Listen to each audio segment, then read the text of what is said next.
Welcome to Your Mind is Trying to Kill You podcast.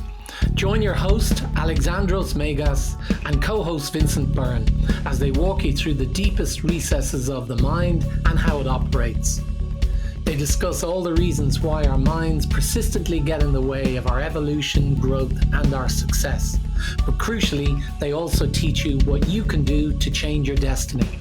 And now, here's your host, Alexandros.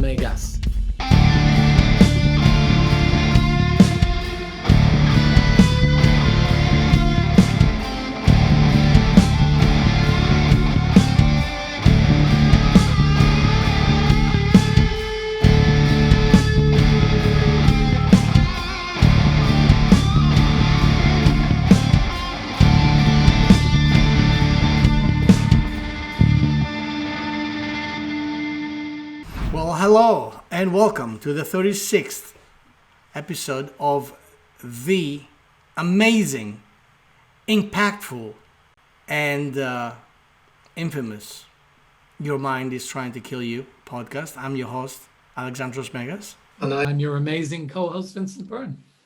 Amazing indeed. How are you, my friend? I'm good, tired. It's late here, but I'm happy to stick with it, for the calls. You're burning the candle at both ends. I am. You are a rock star. And old people like my age should be long since gone to bed. There you go. And today we had a couple of questions. Yeah. What about give me the question. What's the question? Well, it's kind of bringing us back to the core of what we started talking about originally, which is the idea of being creators ourselves.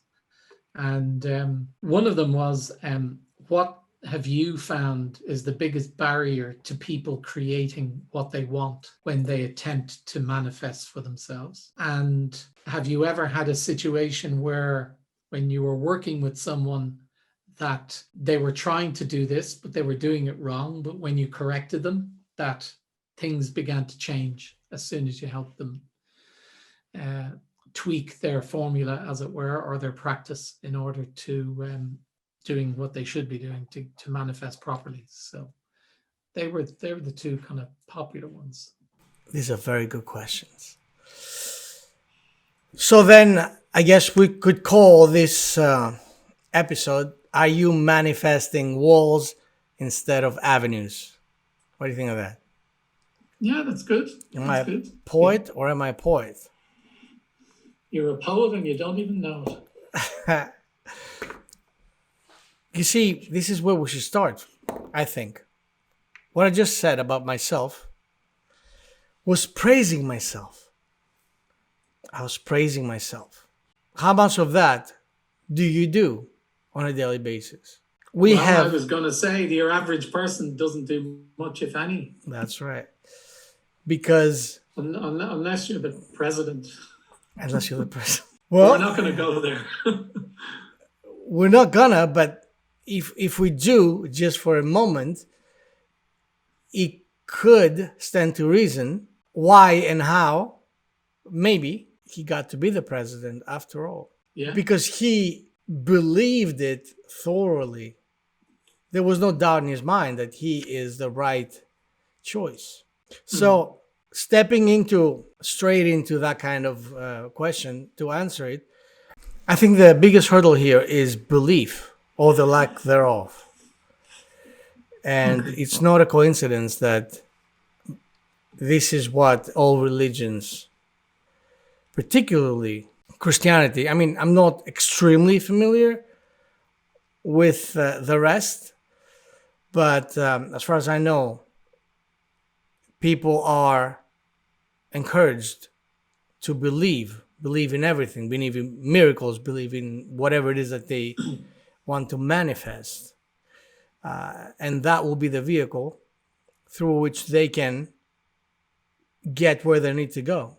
So why is belief important? And what is belief anyway? Belief, as from the perspective that I'm looking at, is creating a program, a massive program that overrides any other program in your subconscious mind that says that this is not doable, that this is not realistic, that this is not feasible. Belief is then creating a blanket program that overrides those kind of programs, which we have called limiting beliefs. So if my limiting beliefs are, oh, I'm too small, I'm too weak, I'm too insignificant, I'm too stupid, I'm too inept, I'm whatever the case might be, to get to manifest what it is that I can manifest, perhaps there is someone or something out there that can do it for me, or that can help me do it, can influence me do it. So if I believe then strongly enough, powerfully enough, that there is another force that can do this for me, all of a sudden I'm laying the foundation for that something to show up. Now, when a stage hypnotist is putting people in a trance, what is he or she doing? It's momentarily manipulating their belief systems and making, warping and tweaking their belief systems to match what he wants to showcase in his performance. So if he wants to have people believe that there's birds flying all around them, flying all around them and pooping on them or whatever, then he can do that. And he can do that by making them believe that that's exactly what's happening, right? Okay. So how's he doing that? He is putting someone in a trance, which, as we know, does what? It bypasses the critical factor of the conscious mind, which means that part of ourselves that is rational, that knows that, oh, this is true or this is false, this is reality, this is bullshit, that part of ourselves is bypassed. And when that part of ourselves is bypassed, then we step into Alice in Wonderland territory, which means anything is possible, which means whatever magic beans I throw on the ground, they start growing instantly. And there is nothing to question that. There is nothing within us to dispute that. We accept it because it is so. And it is so because our subconscious mind says so.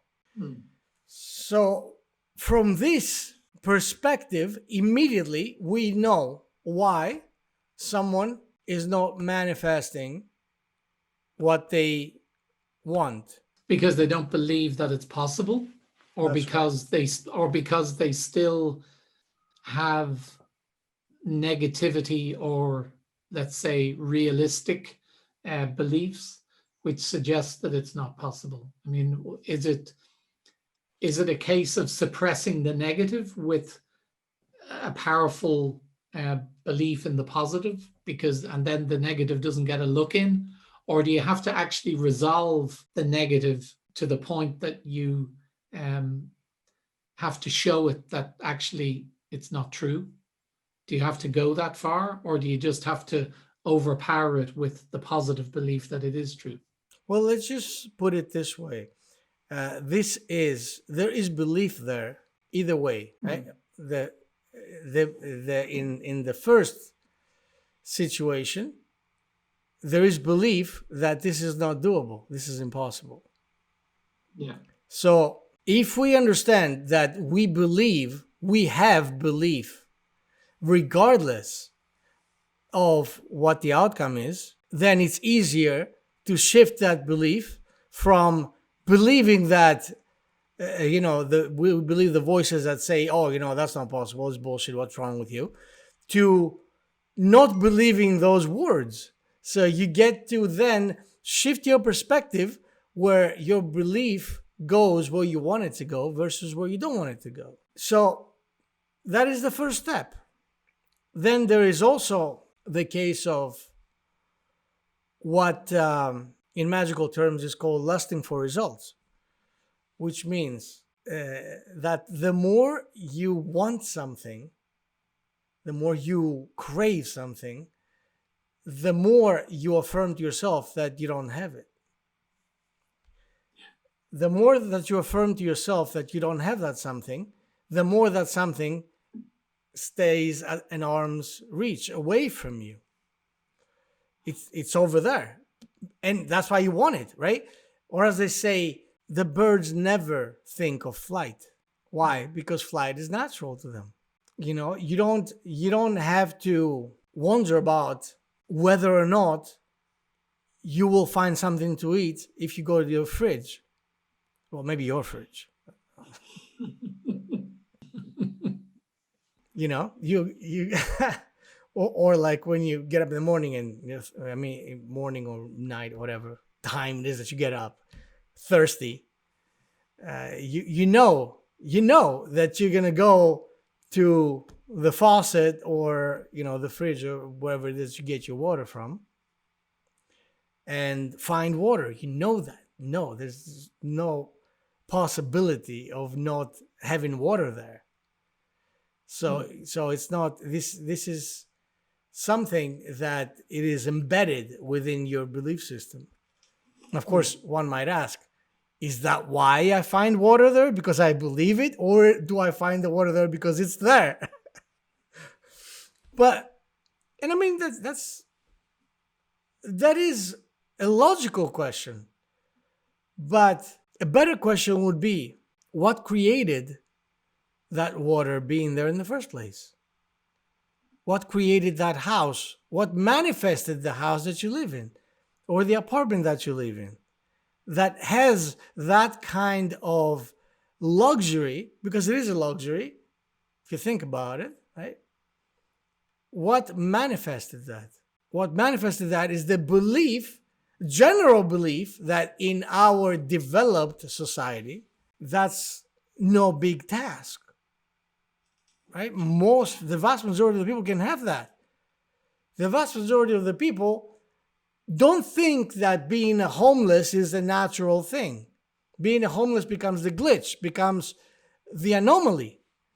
But most people in the developed world know that sleeping in the bedroom, in the cozy bed, or being able to have a toilet in the house, or being able to go to the faucet and get water to drink, drinkable water, that is a default.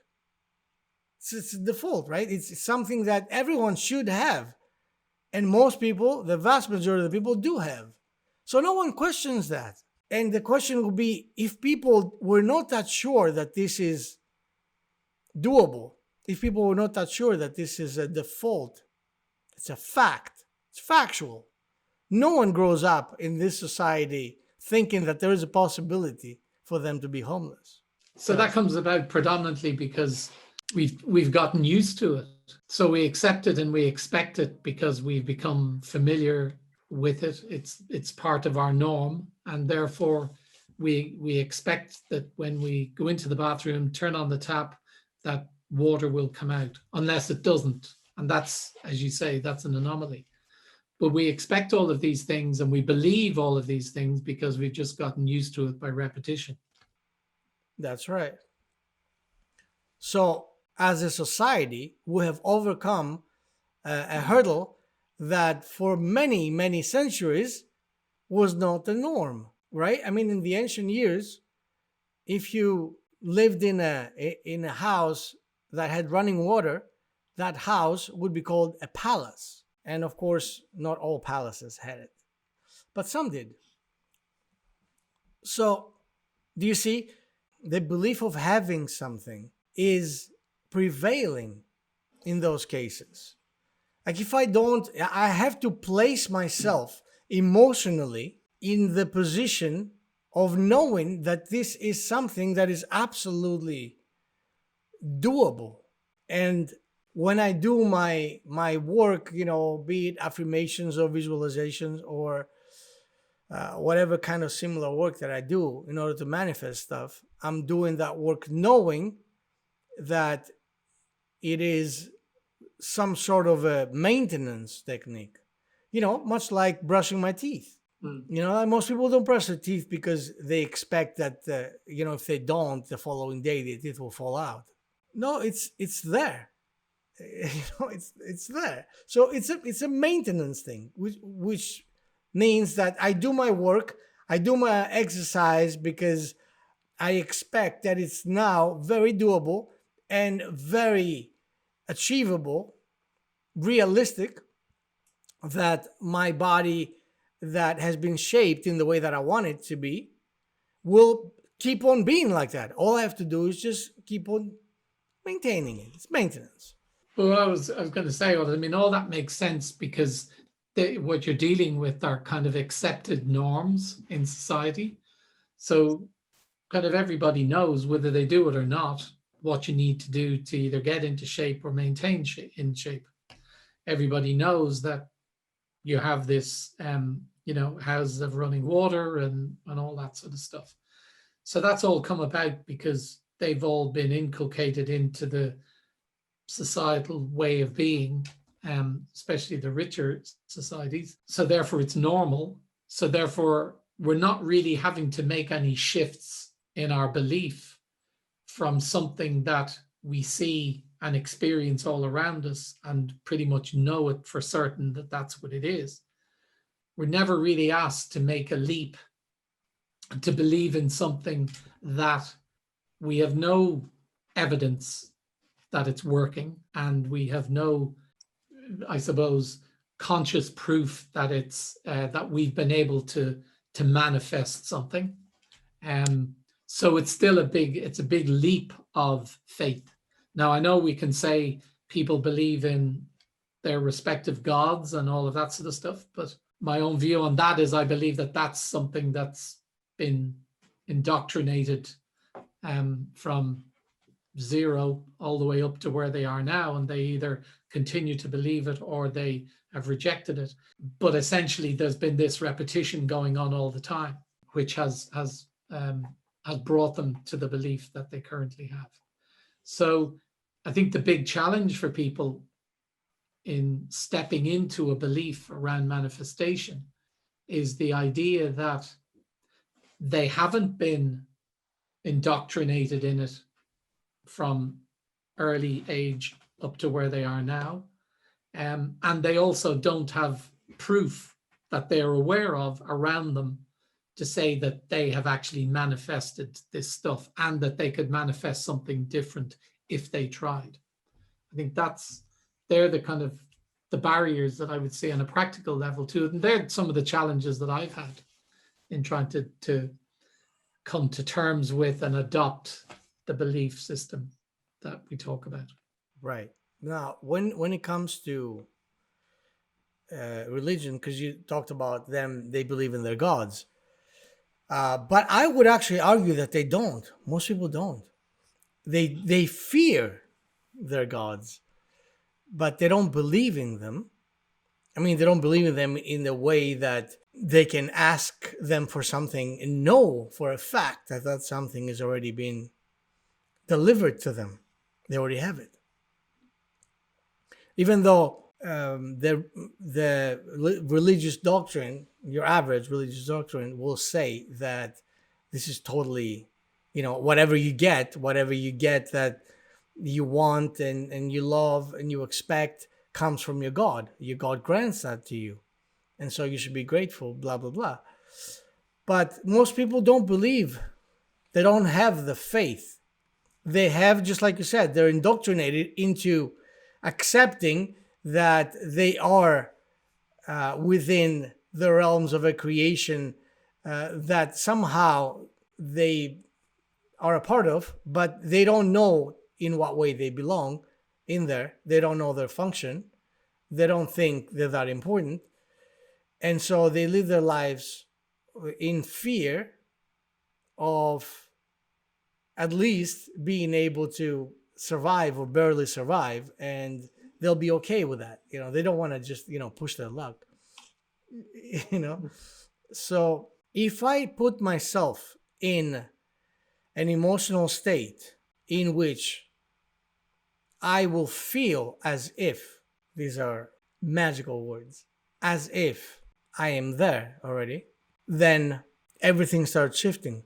So, and the point that makes everything go there is maintaining that belief, maintaining that, prolonging that belief. Like, I can believe that, but if I believe it for 2 days and then stop believing it, then, perhaps it won't show up. It's just like, if you plant a little, whatever, seed in your garden and then sit there on top of it and look at it, and pour water. Is that, well, come on, what's wrong with you? Where are you? Come out, I'm hungry. So, it is kind of like that. That's exactly how it is. Most people are manifesting or attempting to manifest in those terms. But at least taking the example of planting the seed, there is a fundamental understanding that the seed is going to grow, even if it's not going to grow as quickly as you envisage or you want it to. There still is the understanding that it will grow because the evidence is there, and we've been taught it and all that sort of stuff. I think the challenge for people is that this manifestation process is such a nebulous process against the backdrop of what the indoctrination has been and how we've been brought up, both in terms of religious sense and in terms of, almost like a Newtonian approach that A plus B equals C every time. The idea that we, A, have the power to do this, and B, could actually create something as magical as you put it, is not something that people can get their heads around entirely. And even if you are, a paid up member of the society that says, I am prepared to give it a chance, you're giving it a chance more than you're believing in it. And therefore, how do you cross over to a place where you're giving it a chance, you're giving it a go, to a place where you're actually believing, and believing in such a way that it actually is going to work? First of all, what you said about the seed is not at all factual. But you don't know if you plant a seed if that's going to grow. No, but the indoctrination, the teaching is all there. So there's enough there to show that you plant a seed in the ground. Okay, they may not all grow, but the chances are that most of them will. And so it's kind of almost like an accepted thing. And so people don't have to stretch very far to get it and to buy into it. Something like this, they do, because it's not something that is being portrayed on a regular basis in the normal conversations that are taking place, for people to actually get to a place that this isn't weird and odd, and that then how am I going to get to a place of actual belief? All right, so let's say that this is so. The people then know that it is actually quite possible to manifest a plant out of a seed. That's what you're saying, right? But there are steps to take to manifest a plant out of a seed, correct? Yeah. There are steps. You're not sitting on your couch watching Netflix and drinking beer and expect that a seed that you didn't plant and you didn't take care of is going to become a plant. Am I correct? Absolutely. Okay. So if that's the case, this is a really good place to start when it comes to testing your manifestation muscles. So what do you do? Let's say that you do what you want to manifest, you do with as if you wanted to manifest the garden.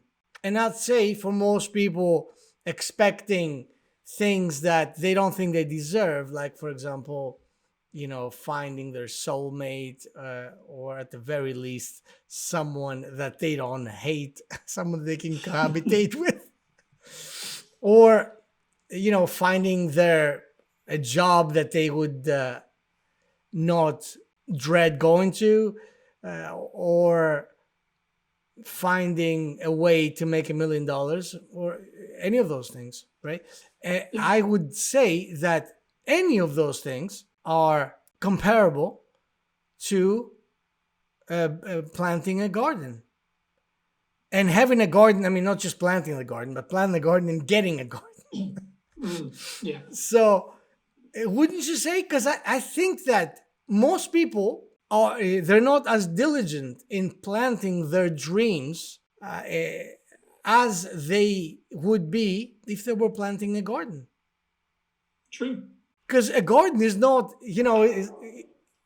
is not an easy thing to do, really. I mean, people know that they can manifest it.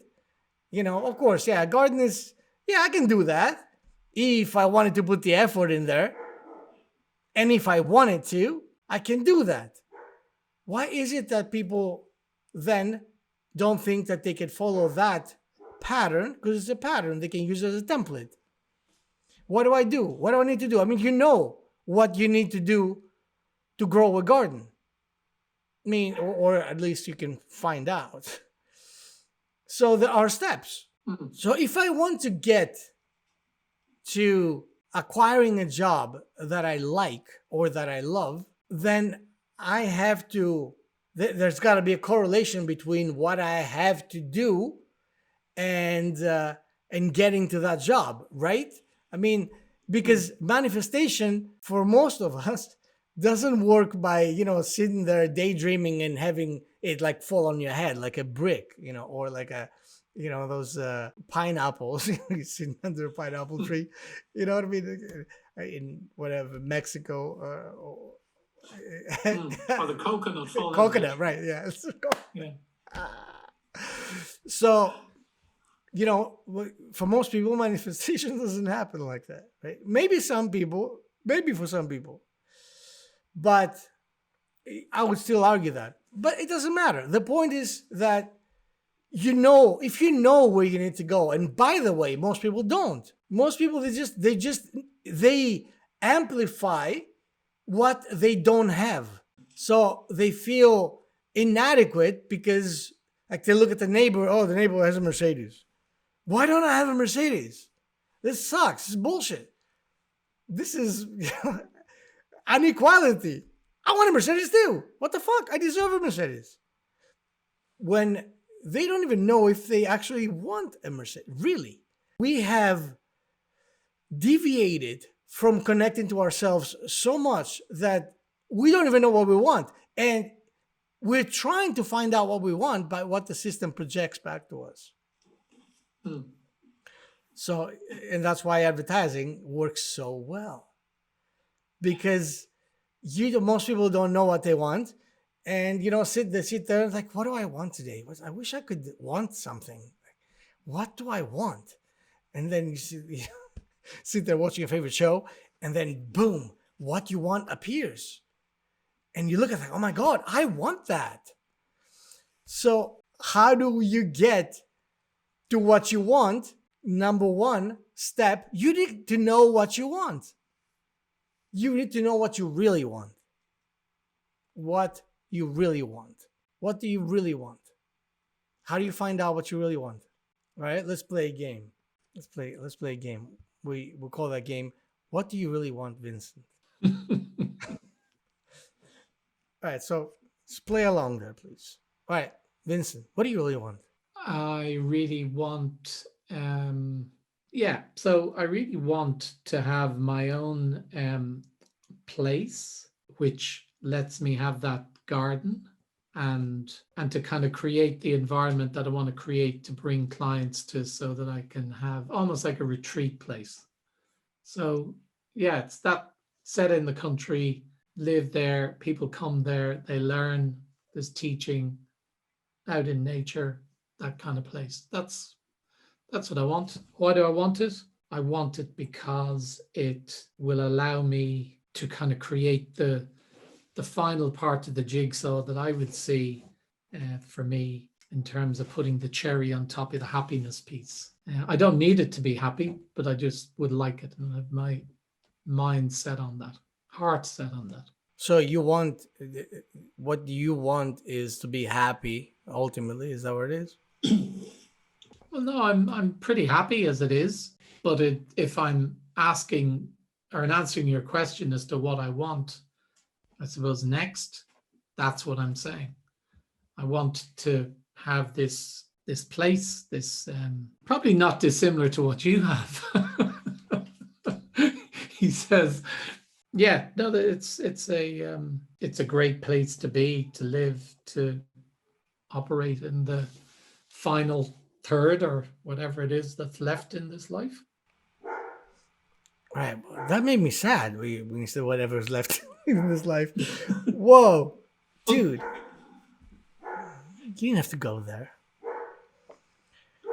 See, my dog is protesting now because Okay. she heard you say that and she got upset. She's emotional as well. She is, of course. I mean, she's a girl, right? Look, so you're saying what you want is not dissimilar from what I have, which is awesome. I love that. Now, why don't you ask me what I wanted in order to get to manifest this? Okay. So what was the, I'll go back a bit. What situation were you in, and what was it that you envisaged, visualized, or decided that you wanted in order to create the place that you have now? All right, so I think this is actually a pretty good way to land this because it's a good example. Now, and I have to say before I answer this question, it seems to me that you're selling yourself short a little bit by claiming what you want, because I don't think this is all that you want. I don't think this is all that you want. Now, I was in a very uncomfortable situation years ago, and we talked about that a little bit.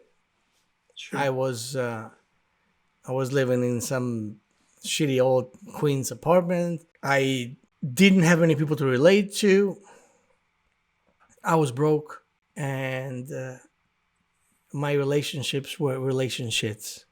And by the way, I've coined that phrase, so I should trademark it. It sounds like you could be about to break into a country western song here now. Give it to Willie Nelson, and he'll do it.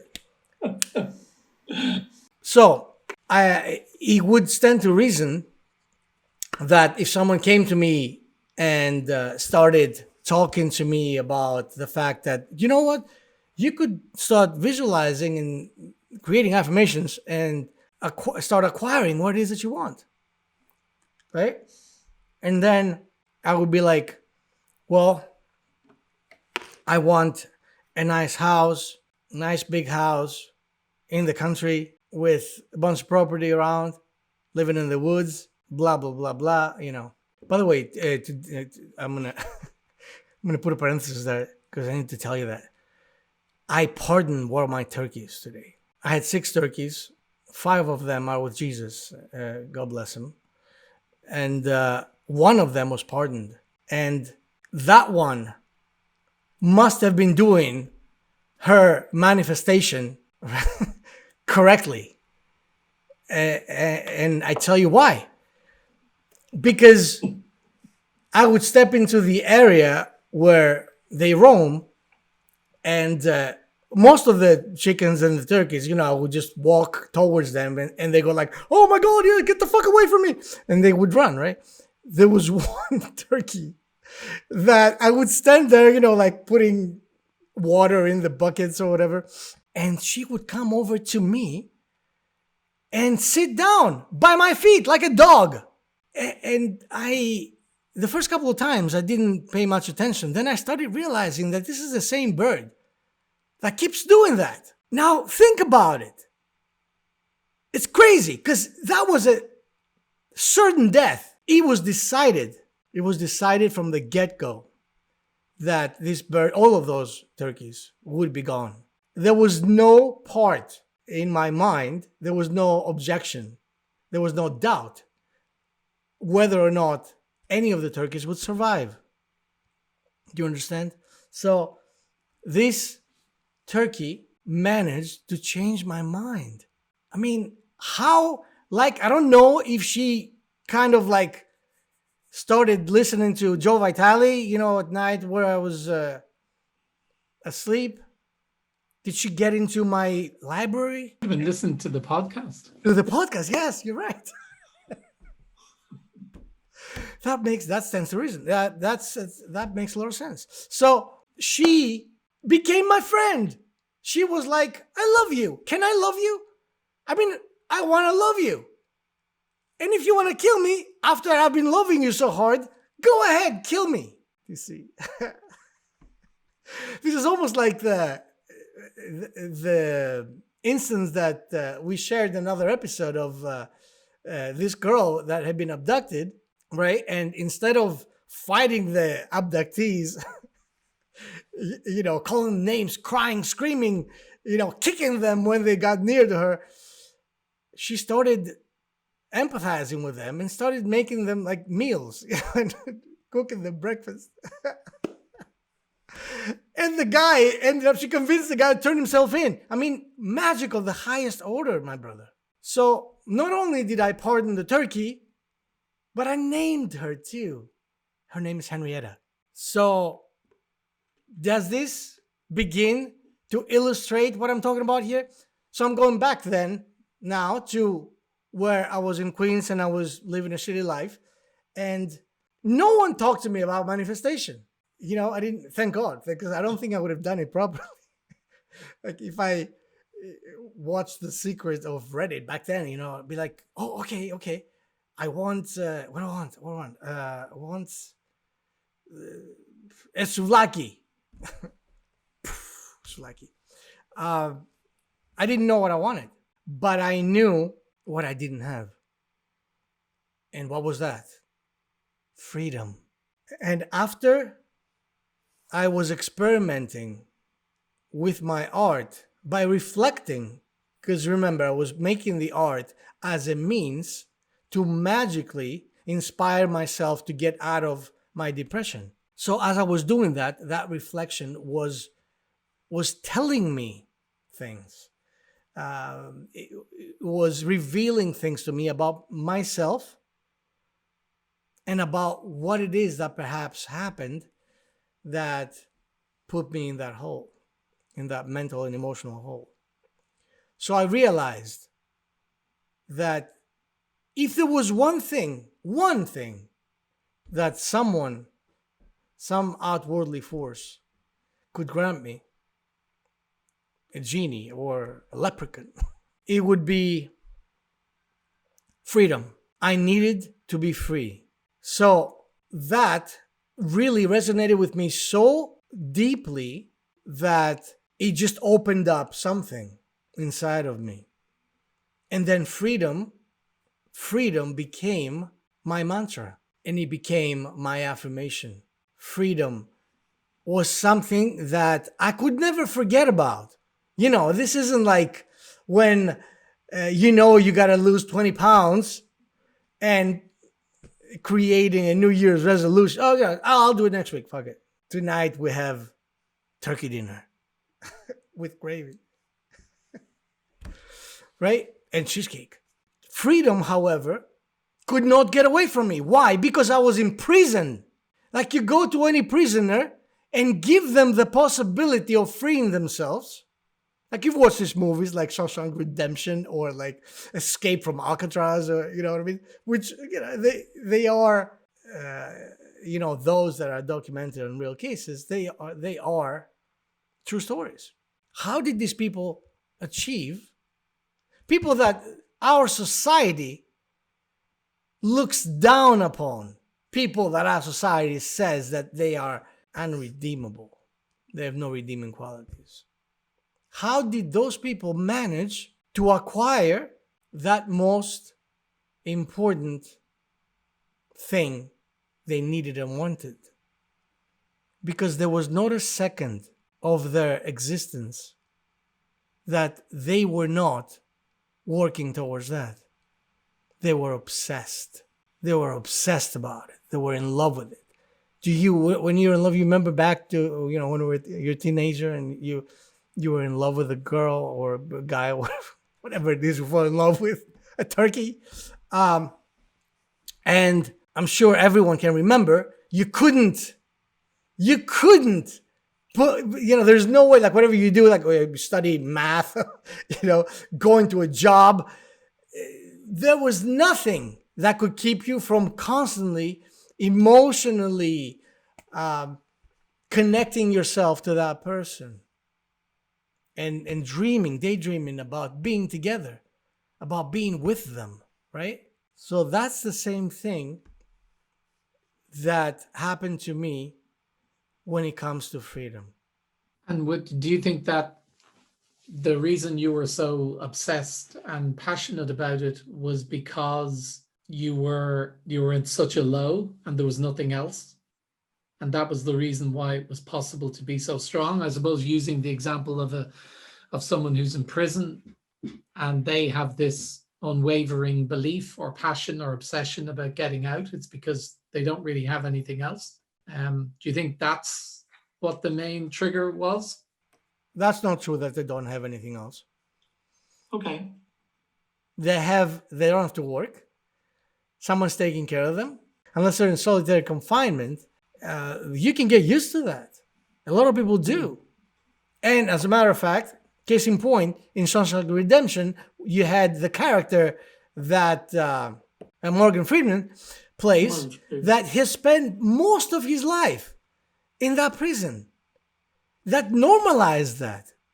To him, that was the normal way to live. He went outside, and you would think that he'd be like jumping with joy. Oh my God, finally, I'm free. No, he couldn't relate to that freedom because he was indoctrinated. And this is what happens to most people when they want to step away from their 9 to 5. They want to step away from average relationships and, get to be with that person that makes their heart skip 3 beats, but they don't really want that. See, this is the trick of getting to manifestation land. What are you manifesting? Walls or avenues? The walls will keep you safe. The walls will keep you nurtured. But the walls will keep you enslaved. So you have what you want. It has to be considerably more attractive to you than where you are now. So if you take the example of the teenage obsession, rather than it being about belief, it's more about desire and obsession coming from that, and that then leading to the idea that you're constantly thinking about the person and imagining being with them and all that sort of stuff. So it's not really a belief thing. It's more of a, you're not getting them out of your mind. So is that what leads to the belief? That's where, if we're going to do this as part of a process, the equivalent of obsession and the equivalent of desire is obviously first knowing what you want, but on the second part then to start engaging in practices like visualization and affirmations, which effectively heighten the desire and heighten the sense of what it is that you're trying to create, which in turn leads to, if you do it often enough, it leads to the same kind of belief that you would have had when you were brought up in a particular religion. Is that what we're saying? Yes. That can happen, yes, of course, because you have to have a certain amount of insanity within you to assume the belief without having any evidence, right? Because that's what most people want. They want evidence. But you can do that if the evidence you get is consistently different from the evidence you have. And that is the obsession. In other words, if I know that today I have diligently worked, I have dug a little bit into that wall, and I know that I can see that, I can see the dust, I can see the part of the wall caving in, then I know that I'm getting there. See, and this is, I think, the most reliable way to create belief, because once you see results of the small steps, once you start seeing the results of the small steps, it is inevitable that you will, down the road, get to see the light at the end of the tunnel, because that's where you're going. There's no, at this point you can use Newtonian physics, because you are taking that you're walking the steps. This is a path. When someone goes on a trail in the woods, they know they're going to come out of it. They don't get into a labyrinth, right? Hopefully.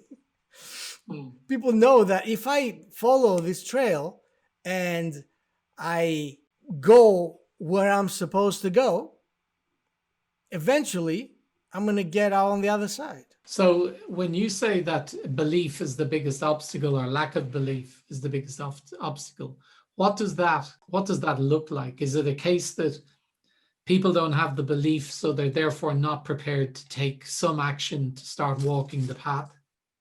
Yes. Or is it that they will start to walk the path, but they'll still be very skeptical?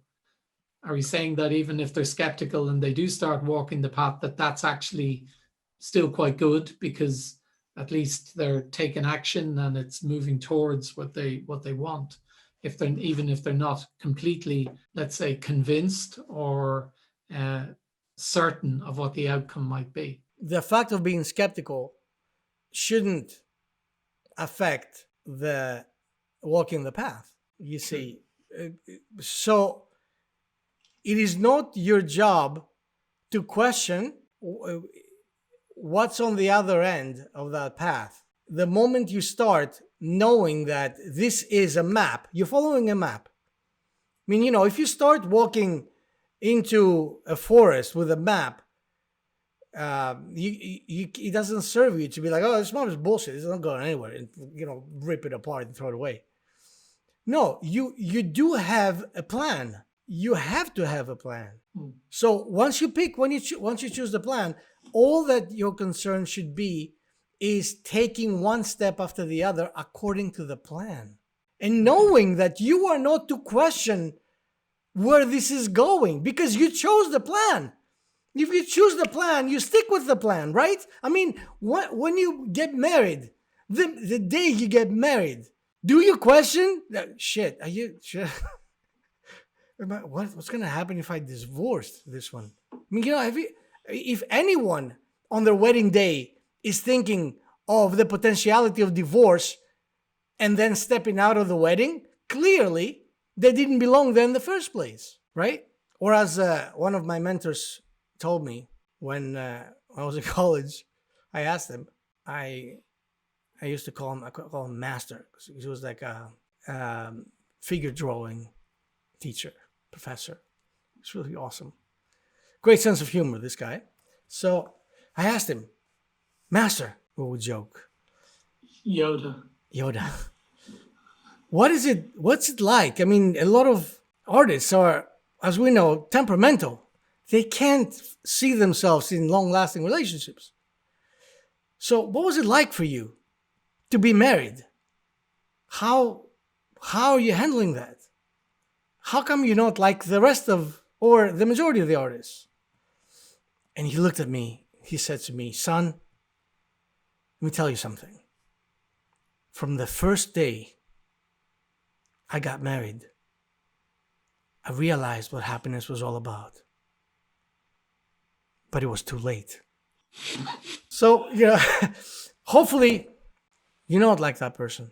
Hopefully you know that the path that you've chosen is supposed to lead somewhere that is going to be a victory when you get there. So I was going to say, you're probably going to summarize up, just, if we're going to bring this around to a kind of a final conclusion, what are your thoughts? Think deeply of what it is that you want, and make sure that thing is that thing you really want. This will be the basis of your soul, your higher self, attracting it, bringing you closer to it, to that goal. So if someone asks you what you want, and then immediately after that, they ask you, would you die for that? Would you die for that purpose? Then, I know that sounds romantic, but that would give you perspective. When we want something, there are many reasons why we may want that something, and a significant chief of those reasons is conditioning. We see it around, we see other people having this, having that. Why don't I have it? We're children. We're like children in this way. So if we need to embrace our inner magician, in my opinion, what we need to do is soul search, go in there and find out, if I had a purpose, what would that purpose be? If I had a purpose that I had to dedicate my life to and not waver because there's no other choice for me, because that is that thing that makes me excited enough to not want to turn back, because there will be nothing to turn back to. If we could find that place within us, then it's just a matter of time. You take that goal, that place that you need to be, that thing that you want, and you keep on putting energy onto that emotion, onto that thought. You keep on energizing it. And this is a seed that is growing inevitably to grow up to be a beautiful, healthy plant, tree, and give you the fruits that you want. Manifesting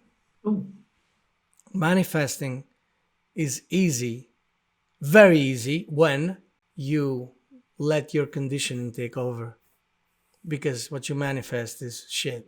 Because that's what our conditioning is all about. As we've said many times, we're full of programs, mental and emotional viruses, and that's what we get to manifest. So if anyone is looking for evidence that manifestation works, they should look into whatever they hate about their lives, because they manifested it.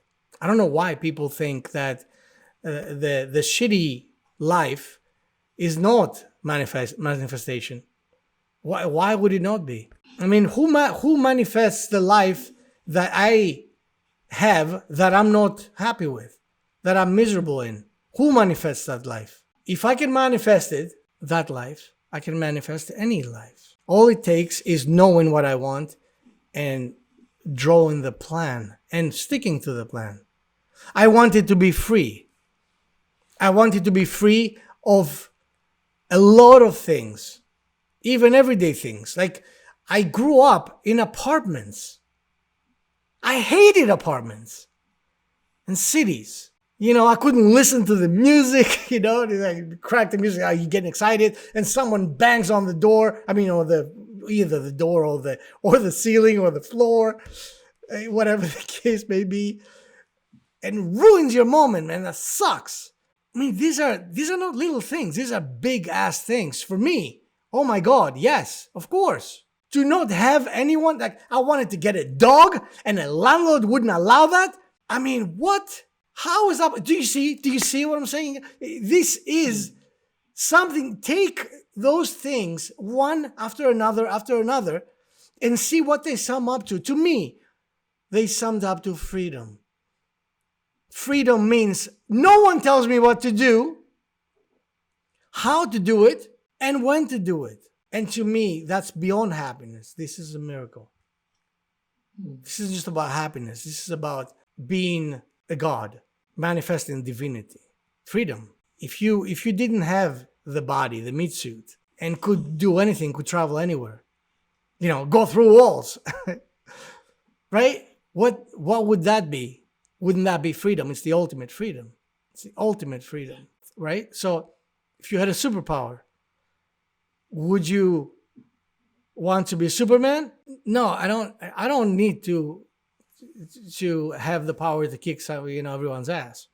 You know what I would like? To be unseen. undetected. So no one could regulate my life but me. To me, the element of freedom is the most important. This is what I came into this role to be. See, once anyone contemplates that for a little bit, you don't have to spend your entire life contemplating that. It should be relatively easy if you're not lost in conditioning. For anyone that's interested in whatever it is that we're talking about, it should be fairly easy to find out and realize what it is that they want most of all in life. Yeah. Yeah, I think that's good. So bringing this to an end, because we've run way over as always. We have. And please, for anyone that hasn't been following us on Facebook, Your Mind is Trying to Kill You podcast. It's a group. And also Your Mind is Trying to Kill You, our page, our Facebook page.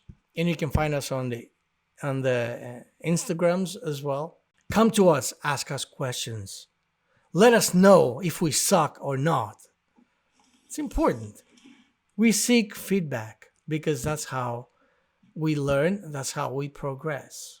And having said that, until next week, my brother. Let's be careful out there. Please, don't let your mind kill you.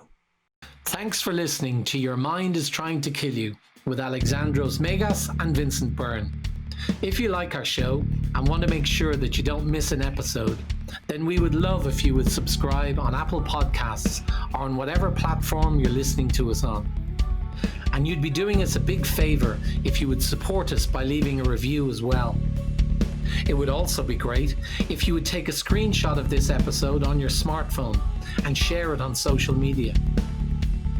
So join us next Wednesday when we talk more about mind hacking and taking back control of your life.